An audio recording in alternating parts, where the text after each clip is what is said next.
Hello, everyone. Welcome to another episode of Shrinkschat. I'm Monica Burton. I'm Annette Ryder, and we are here with Dr. Harold Shininsky. Welcome back, Harold. Thank you. Pleasure to be back with y'all. It's good to have you. We are so excited to talk about adolescent resiliency with you and how to build it. Mm-hmm. This is a big concern with mental health crises in the adolescent population, and suicides up, and a technology, a pandemic. I don't know what's going on with poor adolescents. They've took the brunt of this. So we're here to get some tips from you. Yes, thank you for being back. It's a delight. Anytime we can share information with your listeners, please, I would love to be a part of it, because this is something that's important, not only just from my vantage point as a psychologist, but just for the mental health of your listening audience. Mm-hmm. Mm-hmm. Right. Exactly. Our goal. Exactly. So we're really wanting to talk about how to build resiliency in this time that, it's really hard to have hope sometimes, to have dreams. What's the wars going on, the pandemic, prices of gasoline, all of this is stressing out the next generation of how am I going to make it in this kind of crazy world? Mm-hmm. And you're probably hearing more of it because you actually work more directly with teens, but Yes. Mm-hmm. What are some of your go-tos with these issues for them, and how to help them be hopeful for their future? And I love the word that you're using there with hope. I always want to emphasize that individuals have got to be able to experience the awareness of options. Options lead to hope. Mm-hmm. Without options, you feel hopeless. Mm-hmm. And so if you want people to have hope, they have to be able to realize that whatever is going on, that there are options that they can turn to. There are resources they can turn to. There are things that they can improve upon themselves, or they can go within the community for those resources. Mm-hmm. My goal oftentimes is to help empower the individual, the child, and the family. So when I'm working with a child, I don't work with them as though they're in a vacuum. I work with the child and I bring the parent in. Mm-hmm. For the most part, the parent sits in usually for the first 10 to 15 minutes to kind of get their version of reality. And, then I boot them out and I chat with the child, and we talk a little bit about what the parent said, but as well as what the child wants to cover.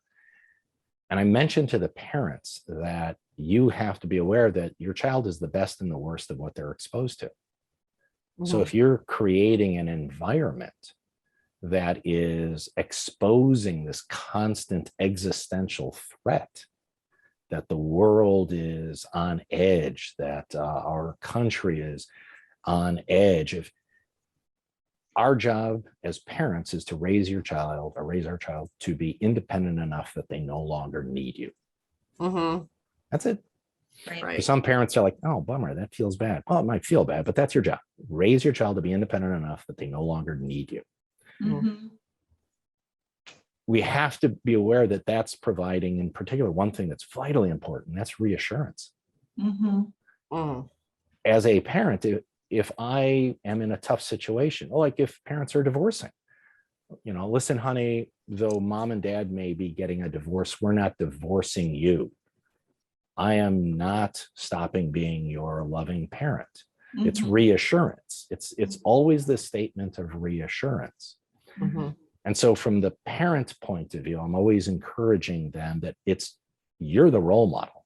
You're the older, wiser, more flexible, adaptive individual that has to be able to role model this. Mm-hmm. Some parents need a little bit more time and attention. Right. And some of them I need to challenge. When their children come in and they say, there's a TV show on 24/7 and it's constantly, saying the worst is happening. And I'm like, well, mom, dad, you may not necessarily need that. Mm-hmm. I always like to say there are no guarantees in life, and you cannot go ahead, try to predict the future. You're going to be wrong for the most part. Mm-hmm. So since there aren't any guarantees, no matter what you do, study your hardest doesn't guarantee you get an A. Try out your hardest for a sport team doesn't mean you make the team. So instead of looking at what can I do to control a future or guarantee, how can I increase the probability of success? Right. What are the steps that are the process, not the outcome. How do I actually focus in on, if I want to get a good grade, well, then it's, study, attend class, do my homework, turn it in, participate, know the difference in homework and studying, get a study buddy, maybe tutoring. All those things don't guarantee anything, but they all increase my probability of success. And so for your child, helping them to understand that there are options. Part of it is by virtue of using resources in your life.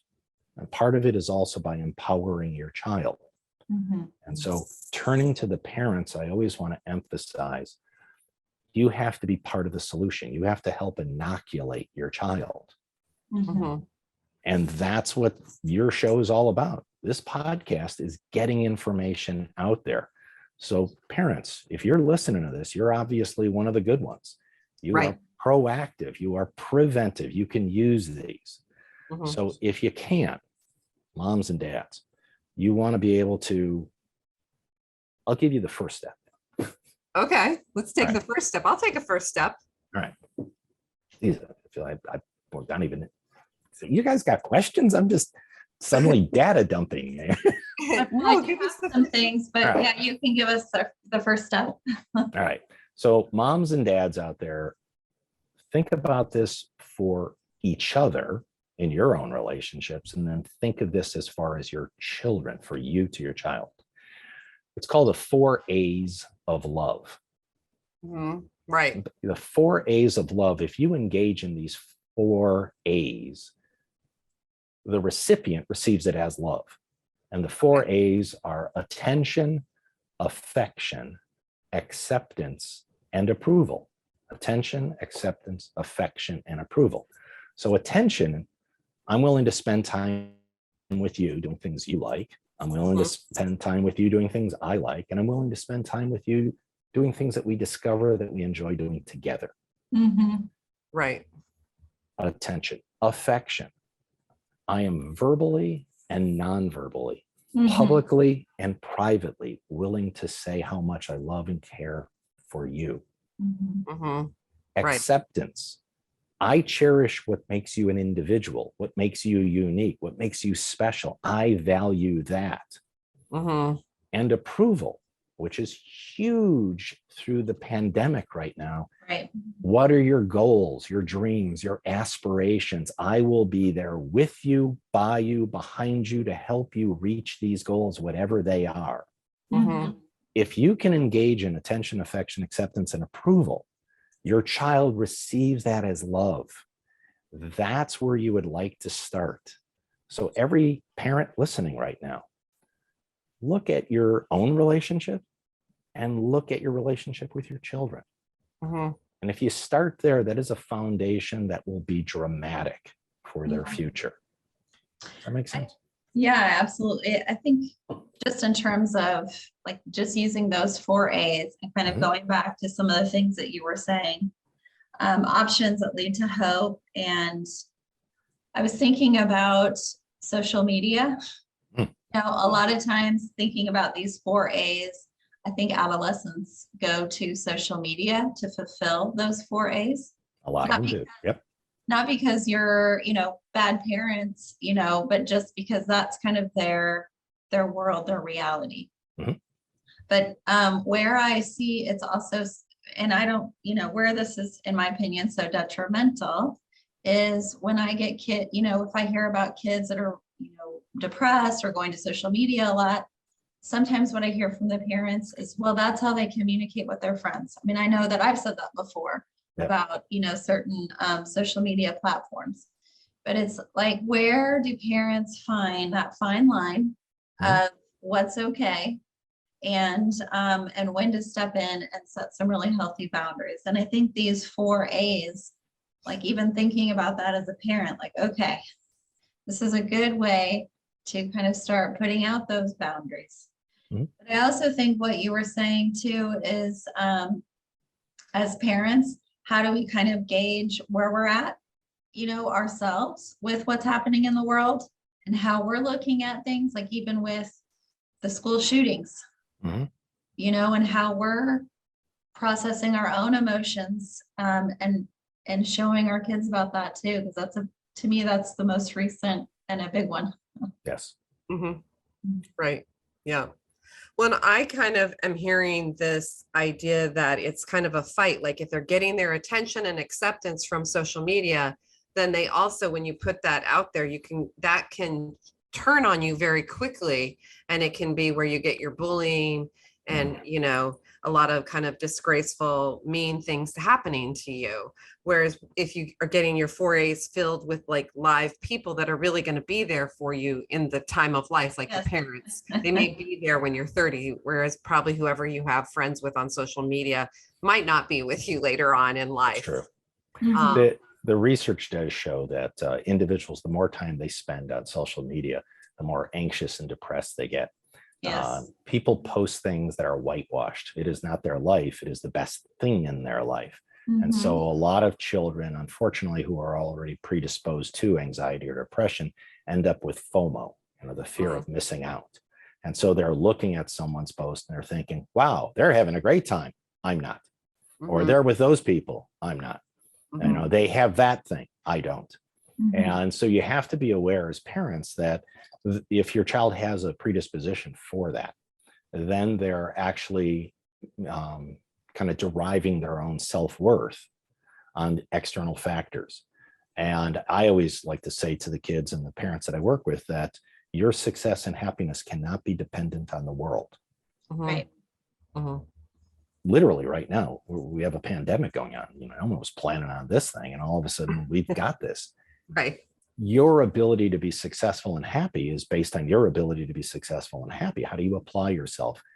It's not an outcome. That's the process again. What can I do? Can I set my own goals? Can I work towards my goals? The social media outlets are, in fact, what form of communication youth are using. It's, if I said otherwise, I'd just be an old fart. It's not the way we used to do it. It is the reality right now. Mhm. It's just how much of someone's self-worth is based on likes or sharing. Mhm. And you'll know that from your kids. They will tell you. You will get that statement. Like I am amazed when I hear this, not just from kids, but I got like 40-year-olds who are, like I'm checking someone's Instagram account and they're doing this to, it's like, whoa, this is inappropriate for your own existence to be Right. determined by. We need to develop some strength in yourself. So for your child, understanding how they're deriving their self-worth, how they're developing their self-confidence. The more someone gets to know who they are. So your child, if they are under 10, you're pretty much telling them what to do. Over 10, you're kind of reminding them what to do. Once they hit kind of the age of emancipation, they better be able to do it on their own. But that transitional period there, from the teen years, going for the tweeners all the way through teen years, helping your child truly develop a sense of who they are, their own self-concept, their self-worth. Agency, a little agency, right? And so understanding who they are in the world. Am I hardworking, a loyal person, faith-based? Am I an athlete? Am I employed? Am I a sister or a brother? Who I am. I oftentimes will refer to that as ego strength.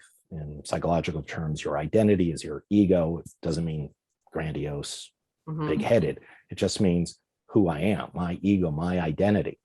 And the more I know who I am, the less dependent or adversely affected it is by the world. Ego strength. Then there's this thing called ego boundary. I know where I end and someone else begins. I am not you and you are not me. Right. And having that capacity, it's not some semi-permeable membrane. Like if, one of my friends wants to steal a candy bar from the 7-Eleven, I'm not just going to do it because they are. Right. I have my own standards, my values, who I am. And then there's ego differentiation, which is everything I think, feel, say, and do is a statement of me. Everything you think, feel, say, and do is a statement of you. Your behavior is a reflection of you. So if you call me a short, fat hippopotamus, that's not a statement of me. That's a statement that you think belittling, name calling is acceptable. That's an interesting statement. If I have a good sense of self and I know where I end and you begin, your behavior is a reflection of you. I don't personalize your behavior. Right. And a lot of kids have to be able to work on that because they get so affected by social media. Harold, with knowing those different parts of the ego, I guess my question is, it seems like more and more recently, younger kids, so even at that like 10 mark, are being, are coming to therapy, or you're hearing about it out in the media, that their mental health issues are more of a crisis. Like things, I don't know how to say that, but they're more intense. Like we're noticing at younger ages, like we said at the beginning, more suicide, or at younger ages, unhealthy, like sexual behavior, like kids who are having sex at younger ages, or more like risky behavior, drug use at younger ages, violence, so just kind of knowing that, like, okay, here are the stages of the ego. Like, what do you think has been the shift that's created even at younger ages? Well, my answer to that kind of a question is it's a multimodal, multi-tier, multifactorial aspect, and it's rather complex, and one answer would not be the answer. No. Yeah. And by the way, for your listeners, I hope they can appreciate that concept because it's not black and white. No, it is. Yeah, from a systemic lens, I totally agree with you. It's kind of curious if we can look at what you're talking about from a preventive point of view. Yes. It's just more humane. I mean, my work at Hopkins, I was the director of prevention services in pediatrics. So I'd rather deal with an issue rather than wait for it to become a problem.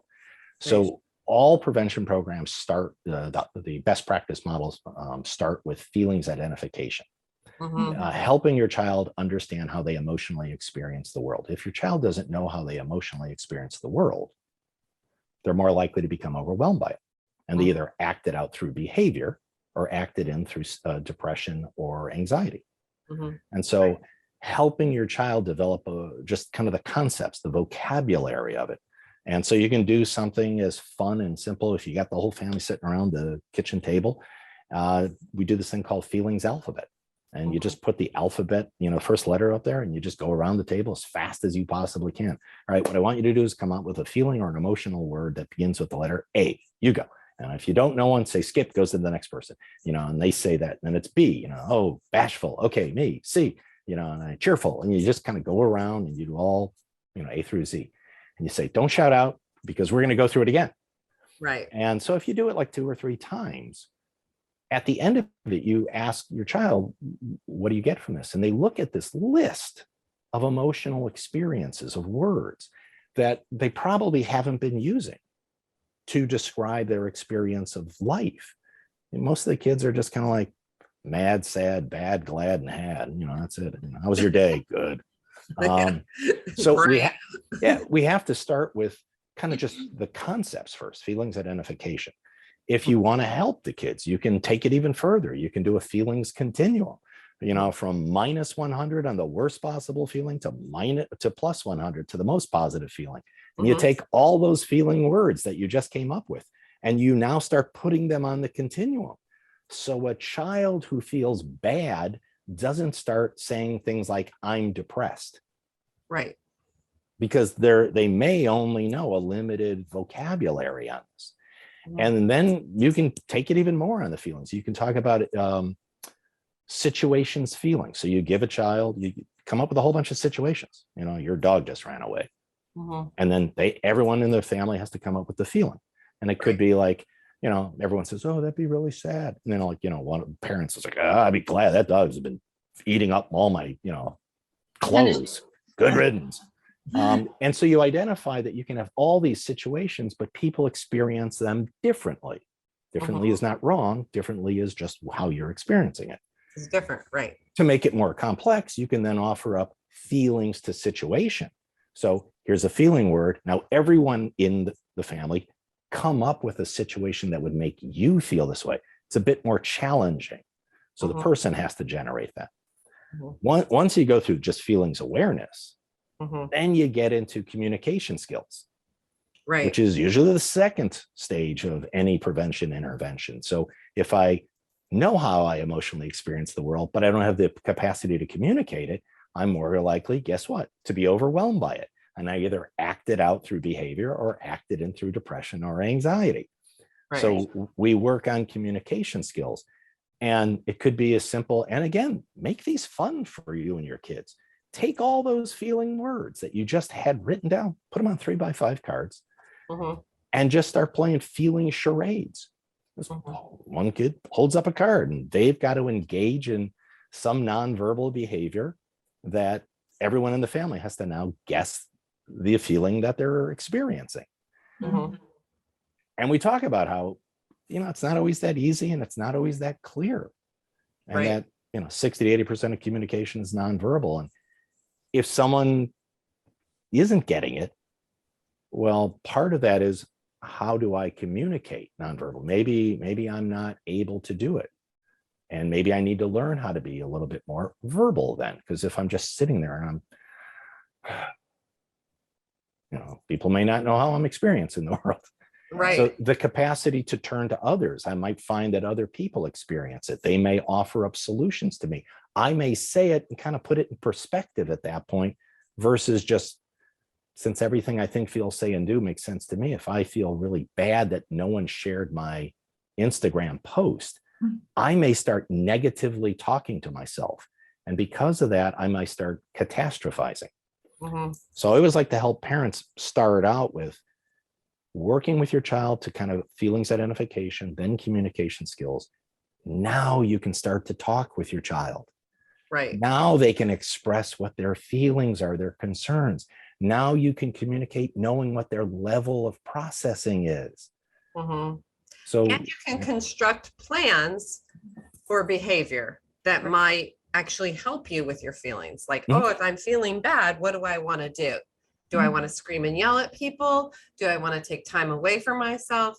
What do I want to do, as these emotions tend to bubble up in all the most awkward of situations in the world, especially when you're young and having them for the very first time. It's always awkward because they, pop up.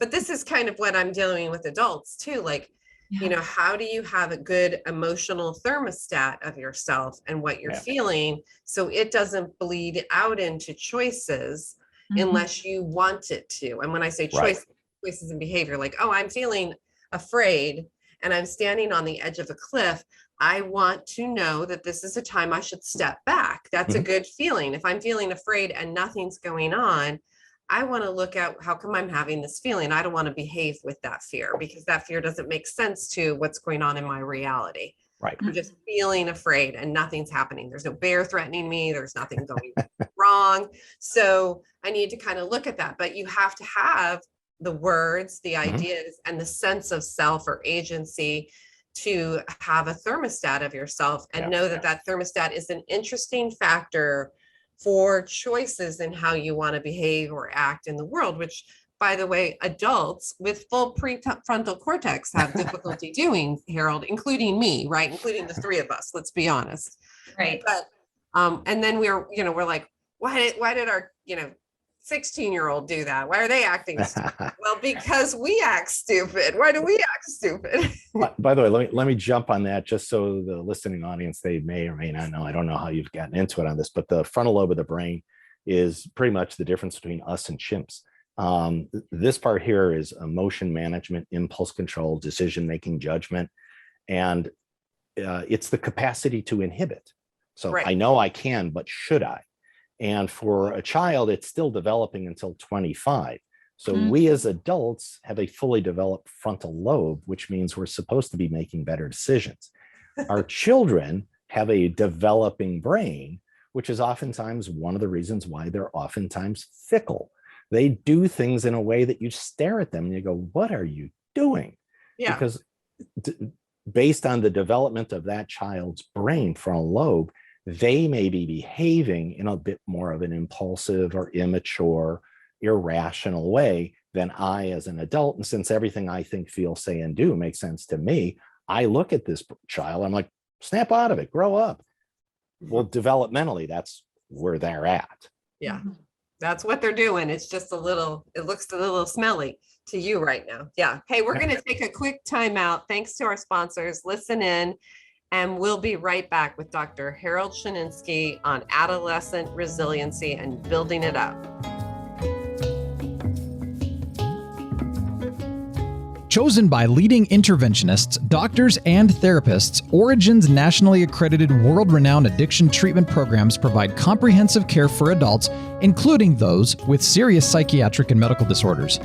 Call 844-502-HOPE to speak confidentially with an expert, or visit us at originsrecovery.com to learn more.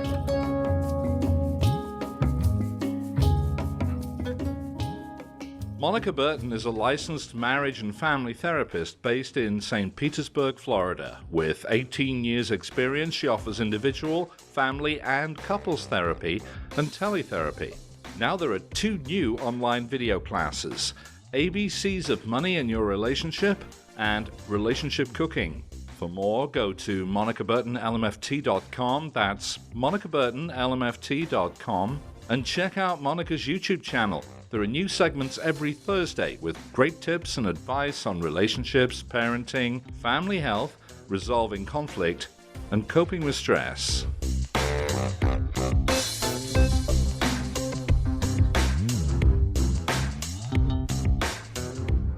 St. Petersburg Therapy has been providing counseling for individuals, couples, and families for over 20 years. In addition, career consulting is also offered for clients of all ages to help identify their ideal career interests through the GS120 online program.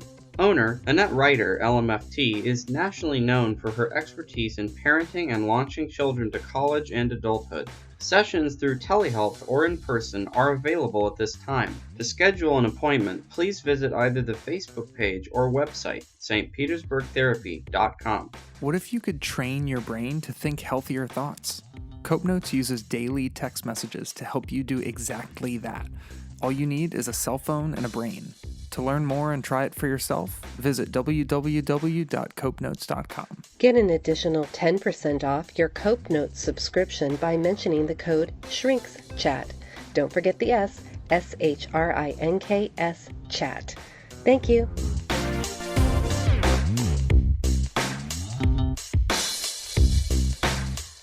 Hello, everyone. Welcome back to another episode of Shrink Chats. I'm Monica Burton along with Annette Ryder, and we are here with Dr. Harold Shrinkschat. Thank you for being here. A pleasure. Before we left for the break, I did just want to mention there's a couple of books based on, what you were talking about that I think might be helpful. Raising an Emotionally Intelligent Child by Dr. Gottman, where he calls it emotion coaching, where you can validate your child's emotion. You can also help name it for him. So some of that's that feelings identification. And then Annette, what you were saying, the behavior, communicating, okay, now what do we do with this emotion? And you guys know I like Gottman, but I do like that book for parents. Yeah.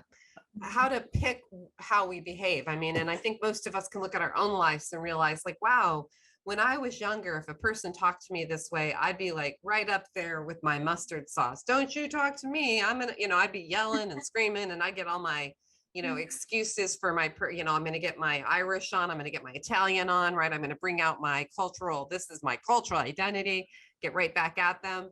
And then as I've aged, I've gotten a little bit more like, whatever, let them throw a hissy fit. Why should I join that train? And I'm able to choose better about how I react. It doesn't mean I always change my feelings. The feelings may still be there. Something may very well irritate me, but I can make different choices. But if I can imagine this and remember this as a mom or as an adult dealing with adolescents, then I can realize this is what I'm trying to help them build, and how help them find that thermostat that you're talking about building here too, Dr. Shrinkschat. When you were talking about that thermostat, what popped up for me is one of the things I always like to say to adults who have impulse control problems, or just kids in general. I'll ask them based on the situation. I'll say, on a scale of 1 to 10, how life-threatening was this situation? And so they'll tell me, I'll just put it on that scale. If they want to be dramatic, they might say like 7 or 8. Okay, it could be when they went to sit down in the lunchroom, all the other friends stood up and walked away. And I was like, all right, so how life-threatening is the situation? 1 to 10. And for the most part, you usually start hearing, life-threatening, 3, 4, 2. Okay. Yeah. Wasn't life-threatening at all. Yes. Right. And then I'll ask, on a scale of 1 to 10, how extreme was your behavior, your reaction? And that's where the child now gets to identify this differentiation between what my reaction was and what the situation warranted. And it's really kind of fun to actually watch the child score it up. And then we say, oh, okay, so when you're having this type of a reaction in this situation, it apparently isn't matching up. So we have to figure out, we need to control this. This is something that is an overreaction. It doesn't seem to fit at all. So in the future, in your situations, ask yourself, how extreme, how life-threatening is this? And then what was my reaction? Was it extreme? Was it controlled? I like that as a teaching tool for a lot of young kids, little ones. I use it with adults who have impulse control problems, the exact same thing. Well, it makes me think about our podcast on reactionary rudeness. Right. How, we're noticing, and maybe it's the pandemic stress and all the other traumas that are happening in our world right now, the stress of the world, but there's just more of a reaction to things instead of like slowing things down. And, our reactions are bigger than the situation. There's so much research on kiddos with the pandemic and with social media. And I want to kind of encourage parents to be open a bit for this comment. There is a significant impact on us adults. We like to focus in on the kids, but social media, we usually follow things that we prefer. We get fed information based on the social media algorithms that validate our point of view. And so you can be sitting next to somebody else, and based on your search profile, you will actually search the exact same thing and get different information. Right. We as adults have to understand that we're the ones who are setting the standard. And so there is this incivility that has been brewing in our society where, unfortunately, we have identified, I refer to this as the genetic fatal flaw of our species. We have the capacity to see difference. And difference oftentimes leads to, well, I'm right. You must be wrong. I'm good. You're bad. I'm superior. You're inferior. And then we have the capacity to dehumanize. Right. And once you do that, you can do anything because it's not a human being anymore. Right. And we have to be very careful. In a country indivisible, united we stand. We are one. We're not two parties. The majority of people in the country are probably centrists. We want to be able to work across the aisle. The extremists make a lot of noise, and they make a lot of money because they're extremists and they get their endorsements and support, and they're on the media out there. And that has created this environment of normalcy of, you are my enemy. Right. And so we have to be, as adults, vigilant that that message is very dangerous, not only for the kids, but we as adults. And so again, as we have talked about, focusing on the kids, focusing on the adults. Right. Yeah, I never thought I was being raised in an idyllic time until we got to this time, but some of the things that happened for me as an adolescent and as a young adult, like flat tires and, car accidents and just little problems along the way. There were no cell phones, so you just pulled over, and then somebody pulled over and helped you, and you met them and you talked to them, and they were just nice, and you didn't care what political party they belonged to or what faith group they belonged to. Right. And that reassured you that the world is nice and people are kind and we're all in this together and we're all going to help each other and we don't have to look alike to be kind. And it would just happen over and over and over again all the time for me throughout my college experience too, that I just found that the world was very nice and people would help you out, and things would be okay. But I think the phone and stuff, it makes it a little scarier. People don't hop out of their car and flag someone down. I don't know. I think everybody's driving nicer cars than we ever drove. So all my cars broke down all the time. I had to get a jump everywhere I went practically to get by. And it just made me feel like the world was nicer. And I think sometimes when you just ask for help or, you wave at people and stuff like that, you find out that they actually are kind of helpful and they're actually going to be there for you and they will pull for you, even if you don't agree politically or you're not voting for the same people. I think it's important. We happen to live at a time where access to anything is everything 24/7. Right. And we as parents have to be able to create an environment that is protective to our children. And that might mean how much time a child is having access to the internet, how much time we have access to the internet. How do you talk about issues? The tragedy that is happening all too frequently, these individual situations which have become a pattern, where in a country where statistically this is happening regularly.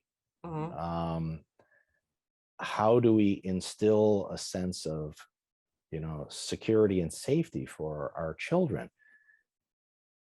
Since we cannot control others, we have to be able to start with controlling ourselves. And we don't want to be sending a message to our children that the sky is falling and that, just start prepping. The capacity of resilience starts from the parent. And can you bend without breaking? Can you see options which lead to hope? Can I have a sense of self, which then also leads to goal setting? If I have good goal setting, I can now say I have worth, therefore I am worthy of pursuing something. I am worthy of applying myself. If I don't have self-worth, well, I'm not going to apply myself. I don't have any reason to. And if I don't have any goal, I can't tie my behavior today to my tomorrows. So you want to be able to teach goal setting. Right. The capacity. By the way, if your child says that they want to be a firefighter, great. I don't predict the future, but teach them then goal setting. Yeah. How would we do that? How do we become a fire person? Right? How does that happen? And and the plan for how to become a fire person is, by the way, not that very different from how to become, rocket scientist or anything else. It's a plan. And it's got, beginning, middle, end stages, and it's got work and hard work and dedication and sticking through tough stuff. It's, or a waitress, any of these things, and then also how to teach by role modeling. I mean, I love the quote, modeling isn't one of the ways we teach others. It's the only way, Albert Schweitzer's quote. I think, modeling connectivity. Are you reaching out to your neighbors?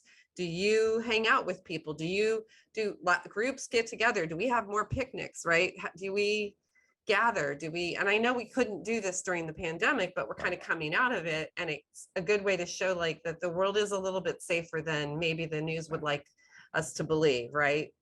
And you bring up an exceptional point there, the capacity to be connected. We are a social creature. Right. Thrive in connection. Yeah, absolutely. And the curious thing was that we had an experiment that began 2.5 years ago with an age, with a generation, the kids in school who are neurologically developing And part of that development is the capacity of social relationships. Mhm. And they were removed from that situation. And so this experiment has hopefully been coming to a close, and we're now going to see its impact. But the capacity to socially relate, to feel connected, to, there's one, how do I fit into a group? Erickson talked about this as in the stages of development. Do I have a good sense of self? Do I fit in? There's a curious reality that a dynamic that takes place for tweeners around that age, and that is they're beginning to discover who they are, independence, autonomy. Right. But at the same time, there's a desire to fit in and be part of a group. Uh-huh. So so do I find just like-minded people, or do I Uh-huh. have my own interests, but I can be kind of part of this other entity over here? That's an interesting push-pull. It's the unending life dynamic of separateness and connectedness, right? Mhm. We're always in that, Mhm. right? That pull. Your whole life, you're in separateness and Yeah. connectedness pulls, balancing it out. I want to be connected to my partner, but I also need to be me to be able to be connected to anybody, right? So it's this Right. back and forth, right? How do you hold agency, and how do you hold others? Right. The ability to socially interact is very different in person than online. Mhm. I don't mind when a child tells me, I've got a bunch of friends. Oh, where are they at? One's in Brazil and one's in Europe, and Right. I'll tell them I don't have a problem with online friends, but that's not a substitute for in-person friends. Now, Mhm. I get it. The pandemic took place. Our children, most of them had friends before the pandemic. I don't know what everyone was doing necessarily to remain somewhat connected during the first year of the pandemic. I know there were a lot of people who struggled with that. The second year, it changed depending on where you were at in our country and around the world. But the capacity to negotiate a relationship in person is very different. Online, you can just press a button, quit, click off. Right. You have anonymity for some of that. In person, I have to compromise. I have to be willing to negotiate. Mhm. I have to remember it's not just about me. Right. That it's the capacity for us to coexist. Mhm. And that's a very unique experience. Like last time I picked Burger King and you wanted to go to some seafood restaurant. So next time we're going seafood, or I pick the movie and you pick. How do you compromise? How do you work collaboratively? Mhm. I always like to say, for parents, if you can teach this to your children, compromise. The best definition of compromise is when both parties are moderately disappointed. Right. Mhm. Right, right. Well, and in-person relationships require all those senses going on. It's almost like the difference between if you're driving in the phone in your car and you're on the phone, right? Mm. You're talking, but that other person you're talking to isn't in the car watching traffic, monitoring things. So if you shut up, the person on your car speaker is going to keep on talking, but you're being quiet to concentrate because something's going wrong visually. And if you had a person sitting in your car that you were talking to, they jump in and support you by being quiet too, Right. because they know that, oh, these circumstances, right? So because you have all five senses and you're both sharing all these five, so you're in a shared experience of a store, watching people at the airport together, doing all this kind of stuff together that pulls you kind of closer and further away, right? Yeah. And that's that stuff you're talking about. It's so rich to Well, negotiate together. go with the car thing. You've got us adults, hopefully a fully developed frontal lobe, Hopefully. talking about a child who has just recently Right. gotten a driver's license, Right. may not have had much experience with what's going on. They're not able to filter out distractions as easily as we are. Mhm. And so we may not remember that experience, and we may then react to our kids, and because for them, they may think it's normal, but it's actually a very significant challenge because they're having less capacity to filter out distractions and to prioritize what am I going to focus on. Mhm. Helping your children be able to work on that is important. A little earlier, we talked about frontal lobe teaches us how to inhibit. I'll ask parents, I'll do this actually with a child in my office. I'll say, here, see this pen? And I'll put it right next to them on the couch or a chair. And I'll say, okay, the goal is for you not to touch the pen. Don't hit it. Don't knock it off. Don't roll it. Do nothing. It's got to stay right there. And I ask them, what's the goal? And they tell me, don't touch it. Don't knock it. And I'll go, cool. All right. Wait a sec. And I'll just look around and go, can I have that pen? Now, invariably, there's some impulsive child who just goes, yeah, here. I go, what are you doing? You just asked me to give you the pen. What was the goal? Oh, Yeah. that's right. And so we'll put it back over there. Right. What I'm now doing, now I'll say it again to them. Mhm. Give me the pen. Well, those words are now in their head. Right. So I know I can give, but I will now inhibit anything that you can now provide to your child that allows them this don't do something while asking. It's kind of like almost Simon Says. Mhm. And helping your child practice anything like that helps develop frontal lobe functioning. Mhm. So anything to inhibit will help them inhibit and filter. Right. Excellent. I think so too. As we're talking, I'm also thinking about, I'm going back to those 4 A's that you were talking about, but I also thought of some C's, some C words that we're saying. Compromise, collaborate, cooperate, communicate. And I always like to throw in curiosity, because I think if we can sit in a space with our teenagers and be curious, it can kind of help open up, Yeah. Mhm. Listen to your children Yeah. when they are young, when they are talking to you about the most inane subjects, when they are going on and babbling incessantly about something that you are not interested in. Listen to your child when they are young, for they will then talk to you when they are older. Mhm. If you're not setting that foundation when they are young, they will not do it when you are older. Mhm. Plus, that stuff that happens when they're young like that prepares you for how their mind, it starts to train you on how their mind works, so that when they are adolescents, you can actually hold the memory of who they are. Mhm. And, kind of almost subconsciously, good parents, I think, keep pulling those threads of who they are, their values, their morals, their expertise, Mhm.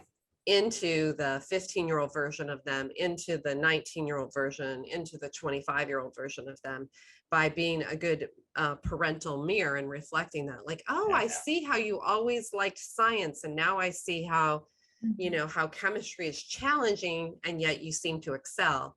And then oh, I see how you like to sort things, and so I can see how, like, engineering and planning could be, architecture could be like a sorting, crafty thing. Like, you're starting to pull their features of them through. And I see how you manage this stressful event, and, you kind of asked me for a hug when you were little. And then now at 15, you're just telling me about your terrible friend, right? But this is how you're managing. You're asking me for a different kind of hug at 15. Yeah. And that's great option development for their future. You have a certain personality style of who you are. I value that. I see that. I think that's impressive. And there's literally careers that you can pursue in that. And then you can start doing kind of goal setting from there. Mhm. Mhm. If your child seems to be struggling with self-esteem, and you think your child is, worthy of goodness, but they seem to not necessarily see it that way or accept it. Mhm. I tend to say that those kids are using psychological judo, and they're taking the compliment and flinging it off. Yeah. And so the parent, I point out to the child and the parent that if you see something that your child did that's impressive or Mhm. worthy of a compliment, when you compliment someone, there's 2 steps to accepting a compliment. And this is important for the child in order to develop a good sense of self. Mhm. So if I said, wow, you did really well on that math test, the 2 parts to accepting a compliment are: 1, thank you, Mhm. not thanks, not whatever, anyone could have done it, no biggie, Right. thank you. And number 2 is, why does it matter to even get this compliment of all the things in the universe that could be said? So think about it. Whatever just got the compliment, it was based on my behavior. Right. This is not lying to anyone. This is actually learning to accept reality. I set the goal. I worked to the goal. I've achieved my goal. This person isn't threatened by it. Oh, you did well in math and I'm bad in math, so I'm just going to call you a nerd because my inferiority is coming out. Could be someone just thinks, well, we're supposed to do well. That's kind of what we're doing as students. But somebody else sees that you've set work to achieve this goal. They stop their narcissistic life to hand you this compliment. Just imagine if someone comes over to your house for your birthday and they buy you the most ideal gift and hand it to you, and you just flip it off to the side. I mean, they're less likely to offer that up. Right. But it's also your behavior. You set, worked, and achieved it. It had value. Now you say why it matters. Well, thanks. I appreciate that. I put in a lot of effort on that, or I think it's an important subject, or whatever the thing was. I got a job. Oh, that's pretty impressive. Yeah, I know. I was a little bit nervous, but I went in there and I interviewed for the job. It's the why it matters. Right. Is revealing now the child is processing the information. Right. I'm not saying lie. I'm not saying fluff. I'm literally saying take in reality. Most kids who have a low self-worth, they negate all the positives, but are more than willing to accept any of the negatives. So I'm just literally saying to the child, go ahead, accept the negatives. You can learn from them. But let's also look at reality. Let's accepting the positives too. Right. It's not grandiose. Yeah. Right.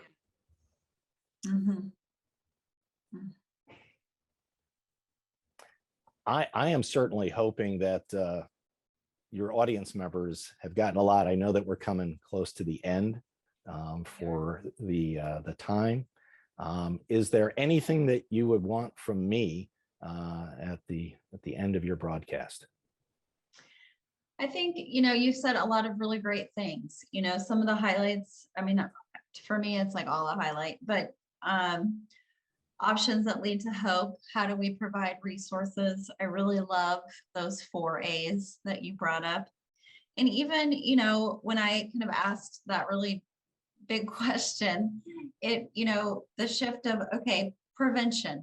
So even as parents, instead of getting so caught up in our own catastrophic, oh my gosh, this is going to happen to my child. What's going on? It's like, okay, wait, let me shift this and look at what am I doing that is preventing? How am I creating open space? How are we, that wonderful exercise of just, feelings alphabet. And I think, even the thought of as a family sitting down and just having going back to the old school, have dinner together. Right. Without technology, without TVs on, those things that I think are really important for families. So go ahead. Just can't thank you enough, Dr. Shrinkschat. Harold, it's been great to have you back. I think I'm going to be a better person after our podcast today. I hope everybody else listening feels the same way. You just bring a succinct way of helping us tackle complicated topics, things we all need to do a little bit better at, even the 3 of us in this. We all have room for improvement. Absolutely. Are there any books that you would recommend for parents? How about if I get you a list and you can put it up on their website? That would be great. Will do. Great. Well, thank you, Dr. Shrinkschat. We really love having you on our show. It's my pleasure to be a part of this. Thank you. Anytime you want me, I'd be glad to come back. All right. Follow us on Instagram and Facebook, like us, ask some questions. We'll see if we can get Harold to respond to them if we see them. And thank you everybody for listening. And I hope this helps parents build resiliency in your own adolescents out there. Yeah, have a great day.